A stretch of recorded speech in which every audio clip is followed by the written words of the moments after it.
Welcome to another episode of Real Estate Investing Explained. Here's today's question. What do you think holds people back from doing the strategy? Why do you think more people aren't doing it? I think it's a little bit more work and a little bit more responsibility. And people are afraid of that. People are also afraid of putting down $15,000, $20,000 or whatever it is, depending on your market, on a house.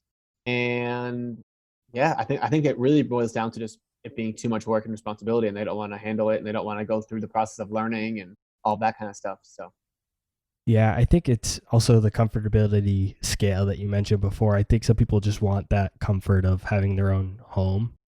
yeah, totally. I think it's kind of a status play too, right? Like people are gonna think that you're poor because you're living with people, or you kind of have to like stop caring about what other people think and just know that like you're on the right path, and you don't need like other people aren't seeing your bank account. So as long as like you know that you're building wealth and becoming rich, like who cares if you ride a beat up car and live in a crappy apartment if your bank account is 10 times the amount of someone else's, right? Like you have way more freedom that way.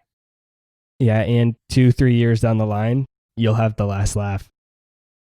For sure. Like people say it's too much work and too much responsibility. It's like, well, I think working for 40 years is too much work and too much responsibility. So I'd rather like have a little bit of extra work and responsibility for 5 or so years now, and then take the next 40 years. And Yeah, when you think of it that way, it's really not a huge deal to take a few hours, read your book, read some of things on Bigger Pockets, get up to date with the strategy, and then go implement it when you can cut 35 years off of your working career.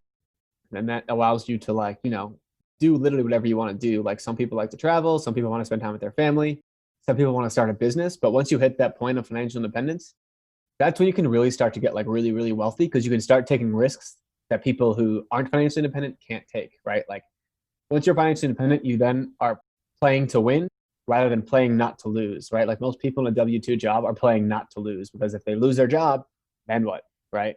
So you have to kind of play to win. That's all for this episode of Real Estate Investing Explained. Be sure to follow me on Instagram, Twitter, and Facebook, or subscribe to our YouTube channel to get even more free content.